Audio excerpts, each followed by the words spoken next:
Hello, good morning everyone.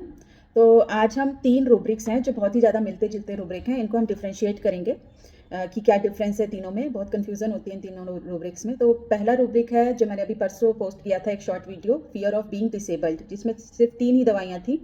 Magnesium mur थी उसमें, arsenic और सोराइनम, 3 दवाइयाँ थी। तो और एक डॉक्टर ने मुझे क्वेरी की कि आप इसको डिफरेंशिएट करिए फियर ऑफ बीइंग अरेस्टेड से। और इसी से एक और मिलता जुलता रूब्रिक है फियर ऑफ पैरालिसिस। ये 3 रूब्रिक्स हैं जो बहुत ही ज़्यादा मिलते जुलते और कंफ्यूजिंग रूब्रिक्स हैं तीनों ही, कि तीनों किस सिचुएशन में हम ये तीनों अलग अलग रूब्रिक्स लेंगे। तो इसको आज मैं डिफरेंशिएट करूंगी। तो फर्स्ट हम सबसे पहले लेंगे rubric fear of being arrested, क्योंकि ये रूब्रिक में सबसे ज़्यादा दवाइयाँ हैं, 11 मेडिसिन हैं इसमें, और ये सबसे कम इंटेंसिटी वाला रूब्रिक। मैंने 3 में डिफरेंशिएट किया इनको। फियर ऑफ बीइंग अरेस्टेड है, फिर सेकेंड हमारा फियर ऑफ पैरालिसिस, और थर्ड है फियर ऑफ बीइंग डिसेबल्ड। तो ये इंटेंसिटी के हिसाब से मैंने तीनों को डिस्क्राइब करना है। तो सबसे कम इंटेंसिटी वाला रूब्रिक जो है हमारा, जिसमें सबसे ज़्यादा दवाइयाँ हैं, इसीलिए उसमें फियर ऑफ बीइंग अरेस्टेड।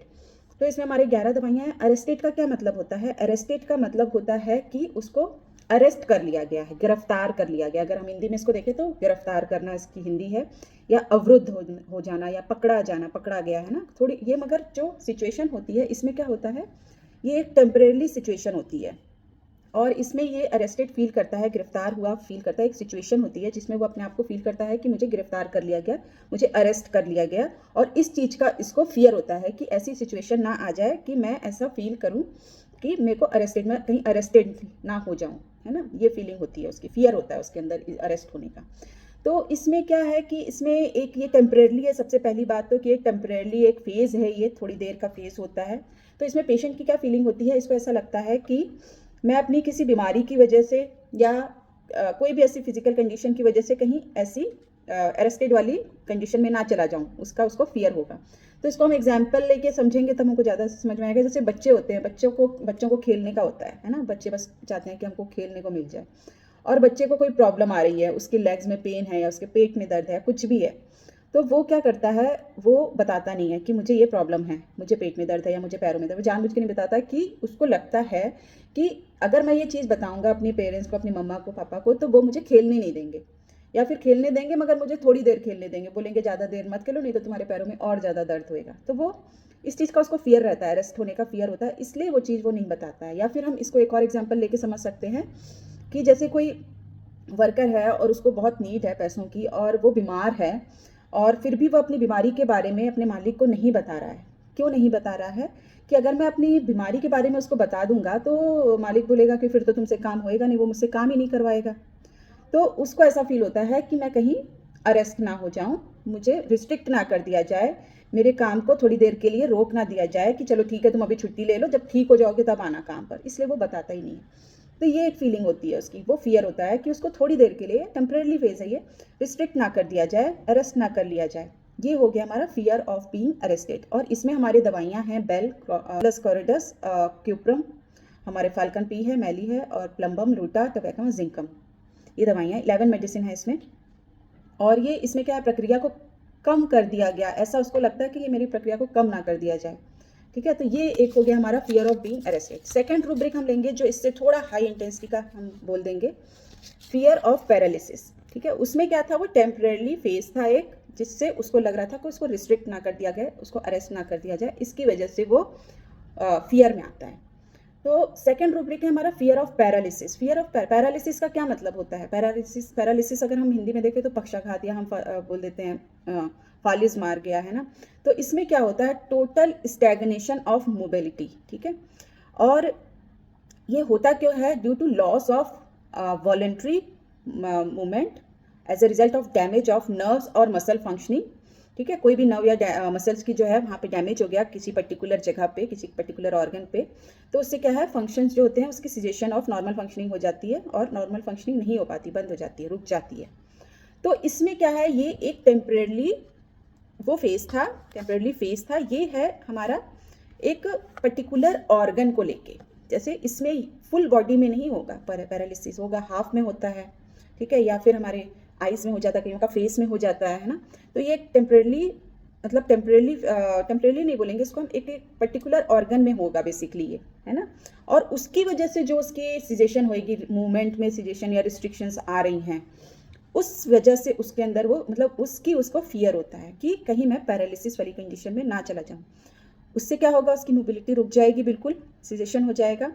हो रहा है वो थोड़े से पार्ट में बॉडी की, मगर उसकी वजह से कई सारी चीज़ों में एक रिस्ट्रिक्शन आ जाएगी। पूरी बॉडी में नहीं आ रही, मगर किसी एक पार्ट में आ रही है, किसी एक ऑर्गन में आ रही है। तो इसमें क्या होता है, एग्जाम्पल लेकर अगर हम इसको समझना चाहें तो इसमें क्या होता है कि इसमें पेशेंट को ऐसा फील होता है कि वो ज़रूरत पड़ने पे अपनी इच्छा अनुसार कोई भी काम को अगर नहीं पूरा कर सकेगा तो क्या होगा, इसका डर उसको मन में लगा रहता है। जैसे हम एग्जाम्पल लेंगे कि कोई स्टूडेंट है और उसको हाथों में दर्द है काफ़ी दिनों से, और वो इसलिए मेडिसिन लेने आया है डॉक्टर के पास। वो बोलता है, डॉक्टर साहब मुझे तो ये डर लग रहा है कहीं मेरे को ये हाथों में पेन है और मेरे अभी एग्जाम्स आने वाले हैं और मैं एग्जाम में कहीं मेरे लिखने की मैं लिख ही ना पाऊँ, मेरे हाथ ही ना काम करे वहाँ पे, फिर मैं कैसे करूँगा। तो ये उसको क्या है, एक पर्टिकुलर ऑर्गन के पैरालिसिस होने का एक डर है उसके मन में। तो ये एक पर्टिकुलर ऑर्गन में हो सकता है, उसकी वजह से जो रिस्ट्रिक्शंस आ रही हैं उसकी लाइफ में, उसकी काम में, किसी भी चीज़ में, तो वहाँ पे हम लेते हैं फियर ऑफ पैरालिसिस। और ये इसमें हमारी दवाइयाँ 10 मेडिसिन हैं। देखिए धीरे धीरे मेडिसिन भी कम होती जाएगी क्योंकि इंटेंसिटी बढ़ रही है और मेडिसिन कम हो रही हैं, वो हमारा चेंज हो रहा है, उसका मियाज़म चेंज हो रहा है। तो यहाँ पे क्या है, और ज़्यादा रिस्ट्रिक्शन आ गई एक पार्ट में, और उसकी वजह से उसकी बॉडी में भी कई जगह पे, कई चीज़ों में, कई मूवमेंट में रिस्ट्रिक्शंस आ गई हैं। तो ये हो गया हमारा फियर ऑफ पैरालिसिस। इसमें क्या, फियर ऑफ पैरालिसिस में एक हेल्पलेसनेस वाली फीलिंग होगी, एक डिपेंडेंसी वाली फीलिंग होगी कि मैं कहीं डिपेंडेंट ना हो जाऊं, मेरी जो वॉलंटरी मसल्स हैं वो काम करना ही बंद कर दे, जो मैं आराम से अभी जिन चीज़ों को कर पा रहा हूँ वो काम करना ही बंद कर दे, तो क्या होगा। इसमें और एक हम एग्जाम्पल ले सकते हैं कि अगर किसी को शोल्डर पेन है, बोलेगा 2 दिन से मुझे इतनी पेन है कि काम ऐसा तो नहीं होगा कि ये काम करना ही बंद कर दे, मेरे हाथ ही काम करना बंद कर दे, मेरे शोल्डर ही हिलना डुलना बंद कर दे। तो वो उसको ऐसा लगता है कि वो अपना काम जो है वो स्वतंत्र रूप से नहीं कर पाएगा, फ्रीडम से नहीं कर पाएगा। उसकी फ्रीडम जो अभी ईजिली हर एक चीज़ को मूव कर पा रहा है, अपने हाथ पैर जो भी है, वो चीज़ वो नहीं कर पाएगा। तो ये हमारा सेकेंड रूब्रिक हो गया, फियर ऑफ पैरालिसिस। और थर्ड रूब्रिक है हमारा फियर ऑफ बीइंग डिसेबल्ड। ठीक है, ये रूब्रिक जो है ये सबसे ज़्यादा इंटेंसिटी वाला रूब्रिक है, क्योंकि इसमें क्या है, डिसेबल्ड का मतलब क्या होता है, विकलांग हो जाना। विकलांग का क्या मतलब है कि वो बिल्कुल ही अपने शरीर से गया, मतलब अब उसका शरीर बिल्कुल भी काम का नहीं रहा, विकलांग वाली अवस्था में चला गया, पूरी तरह से डिपेंडेंट हो गया किसी के ऊपर। विकलांग जो लोग होते हैं वो पूरी तरह से डिपेंडेंट हो जाते हैं दूसरों के ऊपर, ना चाहते हुए भी उनको होना पड़ता है। तो इसमें इसीलिए सबसे कम दवाइयाँ हैं, क्योंकि ये सबसे हाई इंटेंसिटी वाला रूब्रिक है। और इसमें 3 ही मेडिसिन है सिर्फ, आर्सेनिक है, मैग्नीशियम म्यूर और सोराइनम है। यहाँ पे क्या है, इन दोनों में क्या डिफरेंस है, पैरालिसिस में और डिसेबल्ड में। पैरालिसिस में क्या है कि एक पर्टिकुलर पार्ट का हो रहा है, और ये as a general being disabled feeling है उसके अंदर, कि मैं कहीं पूरी तरह से बेड पे ही ना पड़ जाऊं, मैं किसी काम का ही ना रह जाऊं, ऐसा ना हो जाए मेरे साथ। तो यहाँ पे कोई काम ना कर सकने की असमर्थता है ना। जैसे लक्षण शुरुआत होने पर, जैसे उसको कोई सिम्टम की शुरुआत हुई, कोई भी उसको झलक दिखी और वो डर जाता है कहीं ये जो प्रॉब्लम है मेरी ऐसी ना हो जाए कि मैं पूरी तरह से परमानेंट रूप में असमर्थ ना हो जाऊं, इनकैपेबल ना हो जाऊं, डिसेबल्ड ना हो जाऊं, जिससे उसको डर लगता है कि मैं इस कंडीशन में ना पहुंच जाऊं और अपने रोज के जो मतलब नॉर्मल हमारे डेली रूटीन के काम हैं वो भी मैं ना कर पाऊँ। ठीक है, तो डिसेबल्ड में क्या है, वो पूरी तरह से डिसेबल्ड हो रहा है। पैरालिसिस में क्या है, उसका एक पर्टिकुलर पार्ट या ऑर्गन जो है वो पैरालिसिस वाली फीलिंग, उसको फियर आ रहा है उस चीज़ को लेके। जैसे मैंने बताया कि वो हाथ से लिख नहीं पाएगा, कंधे अगर नहीं काम करेंगे, हाथ नहीं काम करेंगे, तो मैं घर का काम कैसे करूंगी। ठीक है, और डिसेबल्ड में क्या है, वो पूरी तरह से बेड पे पड़ गया कि मैं तो अपने नॉर्मल जो काम है, मेरा नहाना धोना, हर एक चीज़ जो डेली रूटीन के जो काम है वो भी नहीं कर सकता, ऐसी फीलिंग आएगी। उसकी वजह से उसको डर लगेगा कहीं मैं ऐसी कंडीशन में ना पहुंच जाऊँ। तो ये 3 रूब्रिक थे और मैंने कोशिश की आपको समझाने की। अगर फिर भी कोई कन्फ्यूज़न रहती है तो आप मेरे को इनबॉक्स में पूछ सकते हैं। और थैंक यू सो मच मुझे सुनने के लिए।